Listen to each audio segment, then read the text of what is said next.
오늘 부활이 가르쳐주는 생활이라는 제목으로 함께 말씀을 나누어 보려 합니다. 우리가 성령을 받고 신앙 고백을 하면 하나님의 아들, 딸들이 됩니다. 이것을 우리는 거듭남 또는 중생이라고 합니다. 그리고 성화가 있습니다. 성화는 성령 안에서 하나님을 닮아가는 것이고 거룩한 옷을 입는 것을 성화라고 합니다. 중생이나 성화나 우리가 이 땅에서 육신을 입고 살아가는 동안 이 땅에서 밟아가는 신앙의 여정이라고 이야기할 수 있습니다. 그러나 부활은 전혀 다릅니다. 우리는 나이를 먹고 병들고 죽습니다. 우리의 육신은 시간과 공간의 제약을 받습니다.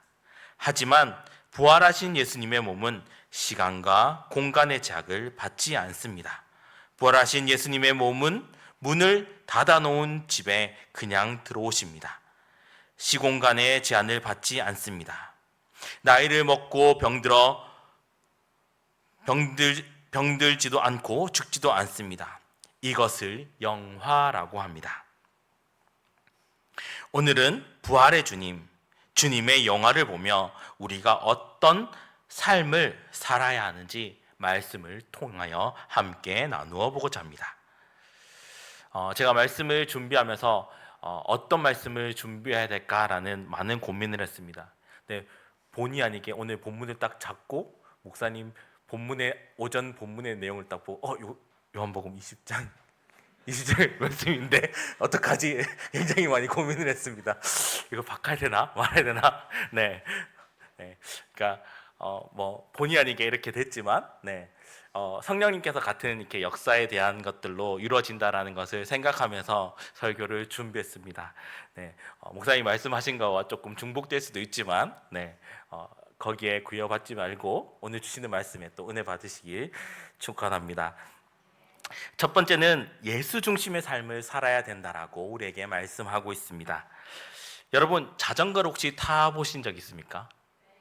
네, 감사합니다.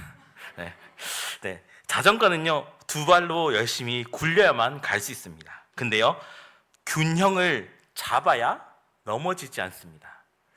자전거를 타다가 자전거를 잘 못하는 아이에게 제가 목요일날 이제 조카를 통해서 이제 자전거를 가르쳐 줬는데 이제 계속 발을 이렇게 보통 자전거를 탈 때 엉덩이를 떼고 발을 굴리고 가면서 가야 되는데 발은 열심히 땅에 대놓고 엉덩이를 붙이고 열심히 굴력을 하니까 아무리 굴려도 안 굴러가는 거예요. 그래서 제가 이렇게 얘기했습니다.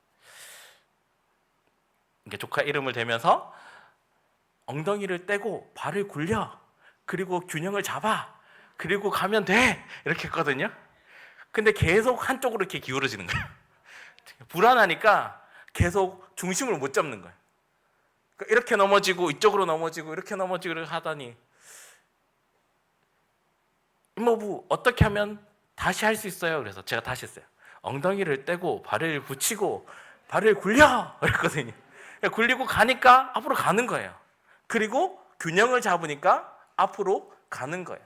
한 10분, 20분을 하다 보니까 이제는 편안하게 자전거를 굴려서 타고 가는 거예요. 제가 왜 이런 얘기를 하느냐라고 했을 때 우리에게 이야기하는 것은 중심을 잘 잡아야 된다는 거예요. 자전거를 탈 때도 균형을 제대로 잡지 않으면 넘어집니다. 그리고요 자전거는요 발을 계속 굴려야만 안 넘어집니다. 우리의 신앙의 여정도 똑같습니다. 계속해서 신앙생활을 할 때 발을 계속해서 굴려야만 우리의 신앙은 앞으로 나아갈 수 있습니다.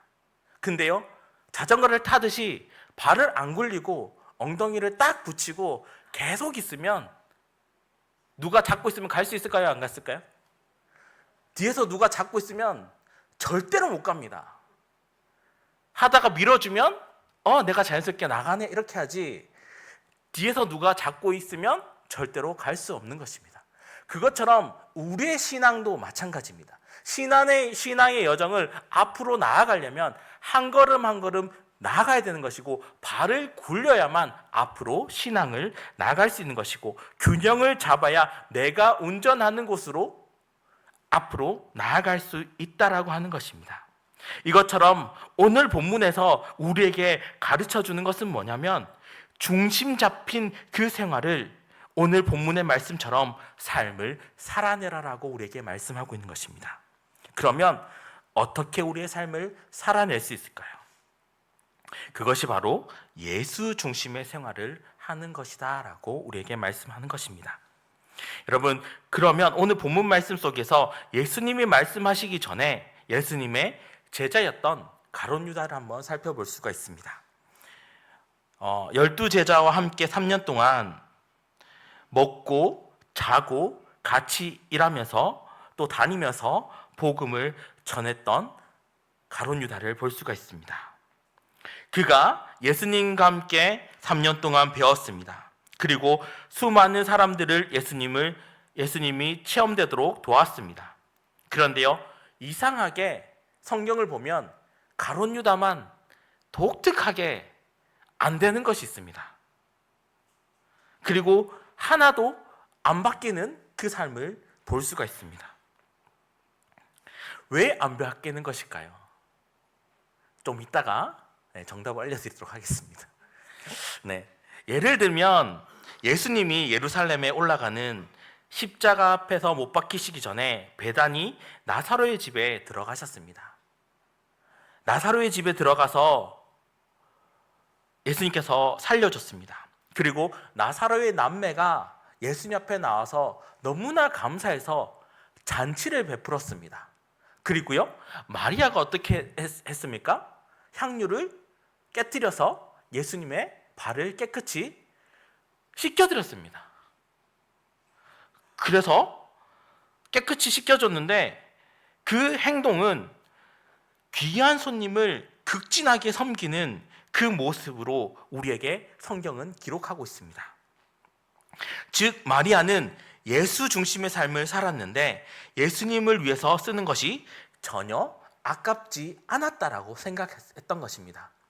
그런데요, 반면 유다는 어땠습니까? 다른 제자들은 다 아무 말도 안 합니다. 근데요, 유독 가룟 유다만 이렇게 얘기합니다. 큰 소리로 외칩니다. 이것 봐라! 그것을 팔면 300데나리온을 받을 수 있다라고 큰 소리치며 외칩니다. 한번 생각해 보십시오. 예수님의 수제자도 가만히 있고 다른 11명의 제자들도 가만히 있습니다. 그런데 유독 가룟 유다만 큰 소리로 외칩니다. 왜 그렇게 외치는 것일까요? 300데나리온이 얼마입니까? 한 데나리온이 노동자의 품값이라는 것을 너무나 잘 알고 있잖아요. 그러면 그 금액으로 따졌을 때 얼마나 큰 금액을 이야기할 수 있는 것입니까? 그것을 가지고 가난한 사람들에게 구제할 일이지 왜 발에다가 부어서 이 일들을 하느냐, 그리고 왜 낭비하느냐라고 큰 소리로 외칩니다. 그때요, 성경은요 뭐라고 얘기하는지 아십니까?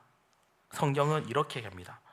저가 가난한 사람을 생각해서 그런 것이 아니라 주님 앞에서 돈깨를 맡아서 보관하는 사람이 가룟 유다였기 때문에 가룟 유다가 예수님의 신임을 받아서 돈깨를 맡아서 보관하면서 회개 노릇하는 자였다라고 이야기합니다.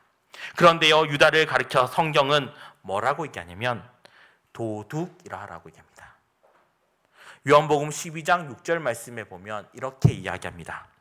이렇게 말함은 가난한 자들을 생각함이 아니요 그는 도둑이라 돈캐를 맞고 거기에 넣은 것을 훔쳐 가밀어라 라고 말씀하고 있습니다. 가룟 유다를 말하면서 도둑이라 라고 이야기합니다. 왜 도둑이라고 합니까? 3년 동안 예수님과 함께 생활했고 배웠습니다. 그런데요, 가룟 유다는 뭐만 생각했습니까? 요것만 생각했습니다. 죄송합니다. 요것만 생각했습니다. 다른 것을 생각하지 않았습니다. 왜 그렇습니까? 마음속에 예수님을 따라가는 삶을, 예수의 삶을 살고자 하는 것이 아니라 마리아는 예수님을 따라가는 삶, 예수님 앞에 향유를 깨트려서 부어서 바치는 것이 아무것도 아깝지 않다고 생각했어요. 그런데요, 가룟 유다는 이것이 아깝다라고 생각했어요. 자기의 돈도 아닌데 왜 굳이 큰 소리 외치면서 이렇게 얘기했을까요? 결국 그는 도둑이라고 얘기하면서 하나님 앞에 드려진 헌금이 슬금슬금 훔쳐갔다라고 얘기합니다. 나중에 예수님도 은 30에 팔아먹는, 정말 스승도 팔아먹는 안일한 사람이었습니다. 그는 나중에 예수님이 로마 군인들을 물리치고 독립하면 예수님이 왕이 될 줄 굳건히 믿었습니다. 그런데요, 그냥 십자가에 못 박혀 죽지 않았습니까? 그러니 절대 되지 않는 것입니다. 그리고 돈을 성전에 갖다 던져버리고 결국 목숨을 내던져버립니다. 우리가 신앙생활하는데 우리의 목숨을 하찮게 여겨도 되는 것입니까? 아닙니다. 전혀 그렇게 하면 안 되는 행동들을 가룟 유다는 성경에 보면 굉장히 많은 행동들을 했다라는 것을 우리에게 보여주고 있는 것입니다. 유독 유다만 잘못한 짓을 굉장히 많이 했습니다. 그러면 성경에 예수님의 제자들은 안 그랬느냐? 그렇게 했습니다. 제자들도 그랬습니다. 베드로도 그랬고 다른 제자들도 그랬습니다. 누구는 자의정 우의정한다고 싸우고 있죠. 베드로는 예수님을 부인했죠. 또 누구는 예수님을 모른다고 얘기했죠. 다 제자들이 예수님을 부인하고 예수님이 부활하기 전까지 제자들의 모습은 전부 다 어떻겠습니까? 다 피하고 도망가는 모습들로 성경은 굉장히 많이 부각하고 있습니다. 그런데요, 우리에게 말하는 것은 무엇입니까? 예수님을 믿는다는 것, 가룟 유다에게는 예수님과 함께 있다라는 것, 그것이 전혀 나쁠 것이 없었습니다. 그러나 변화가 하나도 되지 않았습니다. 그런 사람을 어디에 쓰겠습니까? 그런데요, 예수님은요, 우리를요, 하찮은 우리를 불쌍히 여기셔서 우리를 긍휼하게 여기셔서 우리를 사용하고 계십니다. 얼마나 이것이 감사한 것입니까? 그러므로 예수 중심에 살고 예수 중심으로 믿고 일하는 사람은 하나님이 기뻐하신다라고 우리에게 말씀하고 계십니다. 예수 중심의 삶을 살게 된다라는 것. 오늘 본 말씀 19절에 보면 이렇게 이야기하고 있습니다. 안식 후 첫날 저녁 때 제자들이 유대인들을 두려워하여 모인 곳에 문을 닫았더니 라고 말씀하고 있습니다. 예수님께서 십자가에 못 박혀 돌아가신 후에 제자들이 전부 다 두려워서 어떻게 하고 있다고요? 문을 다 꼭꼭 문을 닫고 숨어 있었다라고 이야기하고 있습니다. 예수를 못 박혀 죽인 유대인들이 예수의 제자들을 하나하나 처치하는 것은 간단한 일이었습니다.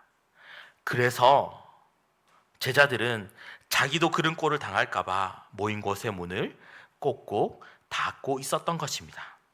여러분, 문을 닫으면 벌컥 문을 여는 것이 쉽습니까? 쉽지 않습니다.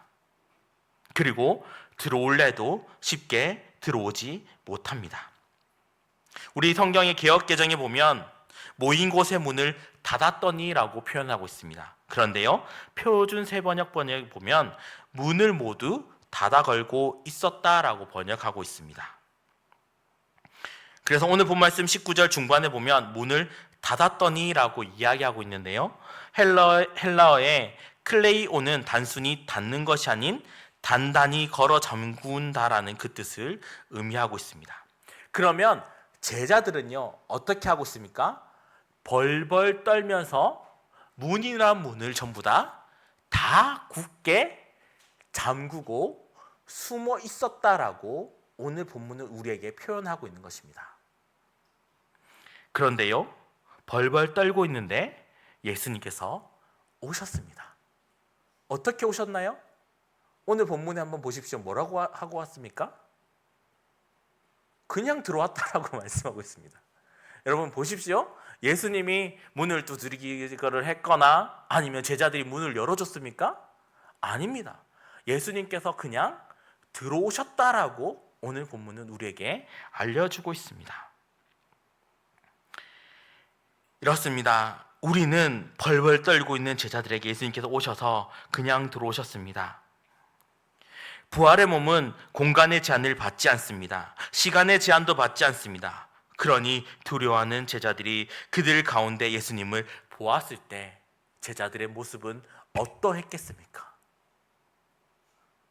제가 퀴즈를 하나 내보겠습니다. 하나는 기뻐했다, 하나는 놀라웠다. 3번 떨었다. 몇 번일까요? 정답은 성경에 있습니다. 네, 오늘 정답은 기뻐했다라고 합니다. 왜 기뻐했을까요? 두려워 떨고 있는 제자들 앞에 예수님께서 다시 나타나셨습니다. 그리고요, 예수님께서 모습을 다 보여주셨습니다. 어떻게 보여주셨습니까? 오늘 목사님께서 말씀하셨지만 손가락에 못자국을 보여주셨습니다. 그리고 옆구리를 보여주셨습니다. 옆구리에는 무엇입니까? 손가락은 무엇입니까? 손바닥은 못을 찔려서 손가락에 못이 박혀서 보여줬습니다. 옆구리는 무엇을 상징합니까? 로마 병장이 예수님이 살았나 죽었나 찔러서 그 모습을 보여준 것입니다. 그러면 우리에게 보여주는 것이 무엇입니까? 예수님이 살았나 죽었나 겁나고 두려운데 예수님을 보고 제자들이 기뻐했다라고 합니다. 그리고 그 모습을 보여주면서 예수님께서 직접 말씀하시면서 뭐라고 말씀하십니까? 그 중심에 예수님이 서신 것이죠. 제자들 앞에 서서 중심에 서서 뭐라고 얘기합니까?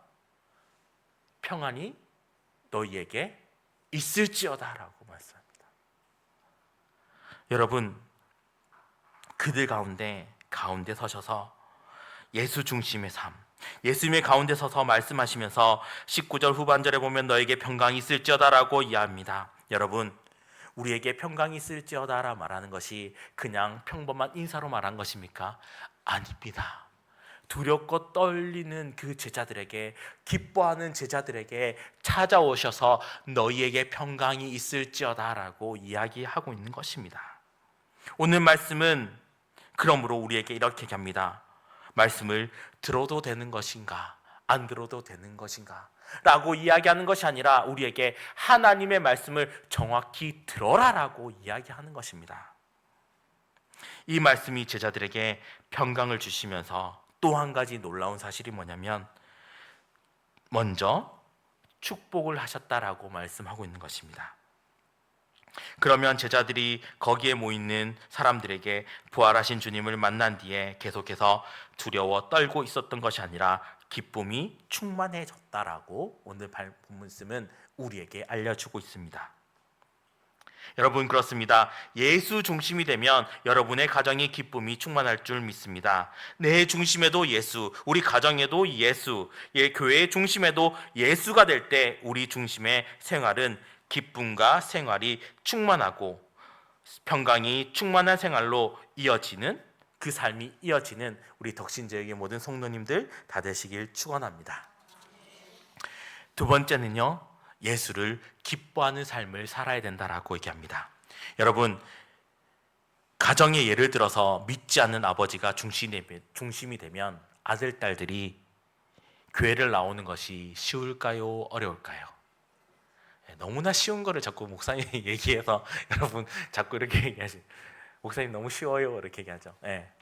아들, 딸들이 믿지 않는 아버지가 중심에 되면 아들, 딸이 교회 가는 것은 너무나 어렵습니다. 그러면 예수를 증거하는 것이 쉬울까요? 어려울까요? 너무나 어렵습니다. 그런데요, 예수 중심의 삶이 되면 우리는 너무나 쉽게 예수를 받아들일 수 있고 기쁨이 되는 것이고 즐거움이 될 수 있다는 것을 우리에게 말씀하고 있는 것입니다. 오늘 본 말씀 20절 말씀에 보면 평강이 있을지어다 하신 예수님께서 손과 옆구리를 보이시니 제자들이 주를 보고 기뻐하더라 라고 말씀하고 있는 것입니다. 이 얼마나 귀한 말씀입니까? 예수님이 손을 보여주셨다라고 했고 손에 무엇이 있었습니까? 못자국이 있었습니다. 그리고 옆구리는 왜 보여주셨습니까? 예수님이 죽었나 살았나 보기 위해서 로마 병정들이 나타낸 자국이었다라고 제가 앞에서 다시 한번 이야기했습니다. 허리에 창자국, 제자들이 그 자국을 보고 어떻게 반응했습니까? 오늘 본 말씀 20절 말씀이 이렇습니다. 제자들이 주를 보고 기뻐하더라라고 말씀하고 있는 것입니다. 여러분, 우리 안에 예수 그리스도가 되는 것이고 예수 그리스도의 중심이 되면 우리는 기쁨이 되는 것입니다. 그 기쁨이 우리 안에 예배의 기쁨으로 바뀌는 것입니다. 여러분, 어디 가서 예배도 제대로 안 드리는 사람들이 신앙생활 잘한다라고 어깨 힘주고 다니는 사람 보면 한 대 때려 주십시오. 네. 예배나 잘 드리고 그런 얘기 하라라고.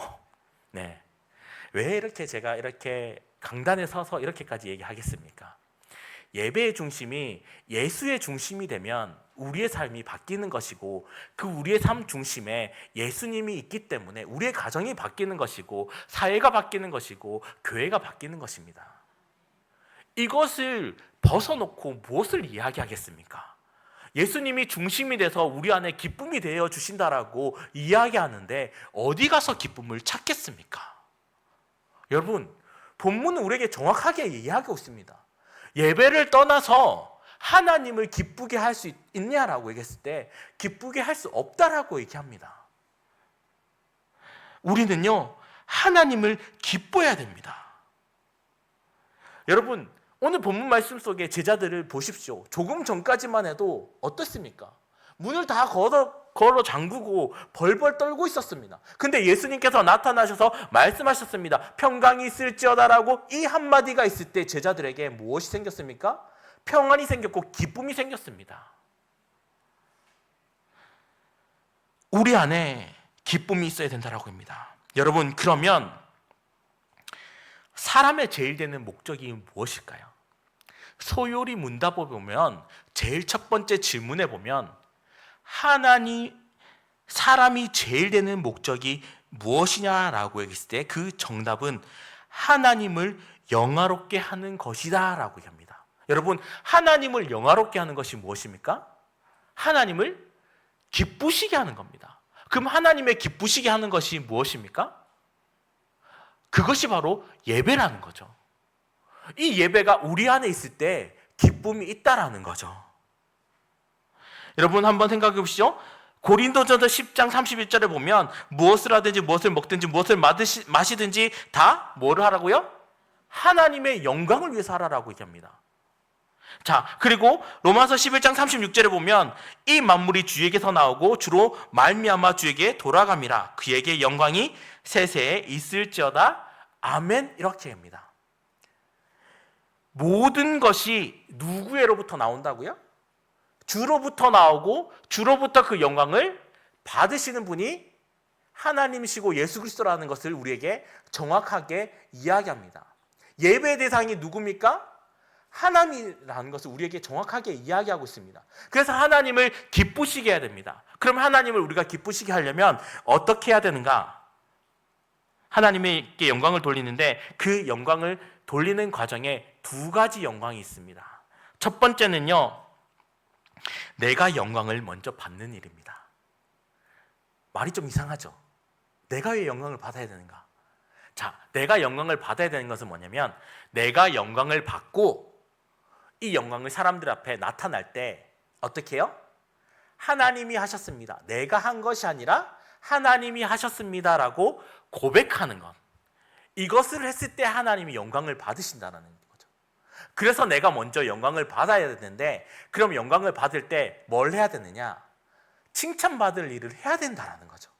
하나님 앞에 칭찬받을 일을 해야 우리가 칭찬을 받아야 내가 칭찬을 받았을 때 사람들이 당신 잘했습니다.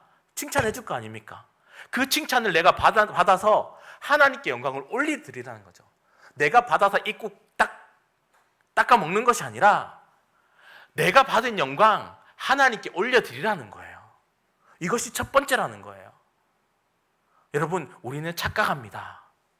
내가 받아서 내가 입 싹 닦고 내가 영광 받았습니다. 할렐루야. 혼자 이렇게 합니다. 근데요, 하나님은요, 내가 먼저 칭찬받는 거. 내가 사람들 앞에 칭찬받고 그 칭찬이 하나님께 영광을 돌릴 때 하나님께서도 칭찬받으신다라고 얘기합니다. 하나님이 영광을 안 받으시는데 어떻게 영광을 받으시겠습니까? 자, 다시 한번 설명해 볼게요. 하나님, 사람의 제일 되는 목적이 무엇입니까? 하나님을 영화롭게 하는 것입니다. 그럼 하나님을 영화롭게 하려면 우리에게 영광이 되어야만 영광을 하나님 앞에 올려드릴 수 있는 것입니다. 하나님이 영광을 받으려야 받을 게 있어야 받죠. 생각해 보십시오. 하나님이 나 영광 받고 싶어 했는데 사람들이 전부 다 하나님 저 드릴 게 없는데요. 제가 다 입으로 다 닦아 먹었어요. 하나님께 드릴 게 없어요. 하나님께 받을 게 없다라는 거죠. 근데 우리는 하나님께 먼저 영광을 올려드리라는 거죠. 그런 다음에 그 다음에 나타나는 것이 모든 것이 다 하나님의 은혜입니다. 하나님이 하셨습니다라고 고백할 때 그것이 나타나는 것이고, 두 번째 과정이 영원토록 하나님을 즐거워하는 것이다라고 얘기합니다. 여러분, 즐거워하는 거와 즐겁게 하는 차이는 무엇일까요? 여러분, 즐거워하는 것은요, 하나님께서 즐거워하는 것, 기뻐하는 것을 하나님께서 기뻐하시는 것이다라고 이야기합니다. 그런데요, 즐겁게 하는 것은요, 다른 사람에게 재롱을 부리거나 뭐를 나타내서 하는 것이 즐겁게 하는 것이다라고 얘기합니다. 하나님은요, 즐겁게 받으시기를 원합니다. 그러면 우리가 즐겁게 하는 것은 간단합니다. 하나님이 즐거우면 됩니다. 내가 즐거우면 되는 것이 아니라 하나님이 즐거우면 되는 것입니다. 하나님이 즐거워하려면 어떻게 됩니까? 네, 똑같은 이야기지만 하나님께서 예배를 받으시는 그 예배가 즐거우면 됩니다. 하나님이 받으신 예배가 즐거우면 됩니다. 내가 받는 즐거움이 아니라 하나님이 받으시는 즐거움이 되면 된다라는 거죠. 이 두 가지를 우리에게 말씀하여 주시는 것입니다. 그러면 사람의 제일 목적은 영원토록 하나님을 즐거워하는 것인데, 오늘 본문 말씀 20절에 제자들이 부활하신 예수님을 보았을 때 얼마나 기뻤겠습니까? 그래서 제자들이 주를 보고 기뻐했다라는 겁니다. 예수님을 보니 내가 기뻤다라는 겁니다. 하나님께서 영광을 받으시고 나를 위해서 대신해서 목숨을 다 바쳤기 때문에 주님이 기뻐하시는 생활이 되었을 때, 본문의 제자들처럼 우리들도 예수님이 기뻐하는 생활을 하라라고 말씀하시는 것입니다. 여러분 생각해 보십시오. 죽은 줄 알았던, 또 다 끝난 줄 알았던 부활하셨던 예수님 앞에 문을 다 잠그고 있었던 제자들 앞에 예수님께서 나타나셨습니다. 부활하신 예수님은 기뻐하는 생활을 우리에게 하라라고 말씀하고 있습니다. 그러므로 여러분의 생활이 예수님이 기뻐하는 생활이 다 되시길 축원합니다. 마지막 세 번째는요, 사명에 충만한 삶을 살으라라고 우리에게 명령하고 계십니다. 여러분, 세상에 태어난 사람치고 사명이 없는 사람은 아무도 없습니다. 젊어서도 사명이 끝나면 죽습니다. 늙어서도 사명이 끝나면 죽습니다. 사명이 그렇게 중요한 것입니다. 그러면 우리에게 어떤 사명을 주셨냐라고 이야기했을 때 오늘 본 말씀 21절 말씀을 한번 보도록 하겠습니다. 예수님께서 두 번 제자들에게 나타나셔서 평강이 있을지어다 라고 얘기했잖아요. 두 번째 예수님께서 21절에 말씀하시면서 이렇게 합니다. 예수께서 또 이르시되 너희에게 평강이 있을지어다 라고 말씀하시면서 하는 말씀이, 처음에는 두려움에 떨고 있는 제자들에게 평강이 있을지어다 라고 평안을 알려주셨고, 두 번째는 사명을 깨우쳐 주면서 제자들에게 말씀하시는 것입니다. 평강이 있을지어다. 그리고 그 사명을 말씀하시기 전에 먼저 축복을 하셨다라는 것을 우리에게 다시 한 번 더 말씀하고 있는 것입니다. 그러면 사명을 어떻게 주신 것인가라고 얘기했을 때 오늘 본문 말씀 21절 하반절에 보면 이렇게 말씀하고 있습니다. 아버지께서 나를 보내신 것 같이 나도 너희를 보내노라 라고 말씀하신 것입니다. 예수님께서 이 땅에 하나님께서 값없이 예수 그리스도를 이 땅에 보내셨습니다. 그리고 보내시고 어떤 모습으로 왔습니까? 인간의 몸으로 오셨습니다.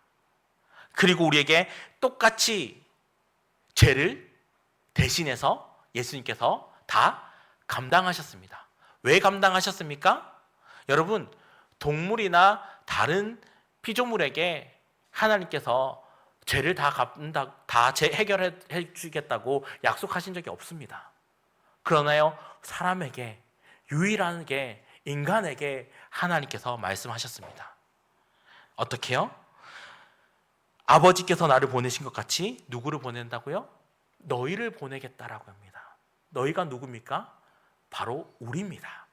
우리에게 사명을 보내셔서 예수 그리스도를 증거하는 일에 너희가 그 일들을 감당하라라고 사명을 주신 것입니다. 그래서 먼저 축복하신 거예요. 평강이 있을지어다 2번 얘기했잖아요. 한 번은 평강을 있을지어다라고 평강과 안식을 주면서 이야기하고, 2번째는 축복해 주시면서 너희에게 사명을 줄게. 너희가 이제 사명을 가지고 나아가. 나도 너희를 대신해서 값없이 죄를 다 감당하고 물과 피를 다 쏟았어. 나도 인간의 몸으로 왔어. 고통 다 받았어. 너희 대신해서 물과 피 다 쏟았어. 이제 하나님께서 예수 그리스도를 보내신 것처럼 나도 너희를 이제 보내. 너희는 이 사명을 감당하라라고 우리에게 말씀하고 계신 것입니다. 세상의 사람 외에는 누구의 죄를 해결해서 대신할 수 없습니다. 그러니 예수님도 사람의 몸으로 입고 오신 것입니다. 우리는 100번, 1000번 죽을 수밖에 없는 죄인이라는 사실을 우리는 부인할 수 없습니다.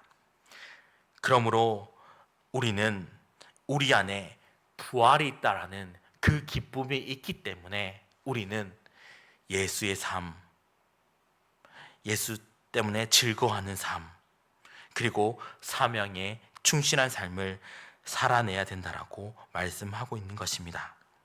우리의 죄를 위해서 죽으라고 내어줌이 되고 우리를 의롭다 하심을 얻게 하시려고 예수님께서 부활하신 것입니다. 부활하신 예수님이 우리를 의롭다 하시고 죄와 의를 바꾸신 것입니다. 부활하는 것이 이렇게 중요한 것입니다. 그런데요, 예수님이 뭐라고 하십니까? 나를 세상에 보내신 것처럼 큰 사명을 줘서 너희도 사명을 가지고 세상을 향해 나아가라라고 말씀하고 있는 것입니다.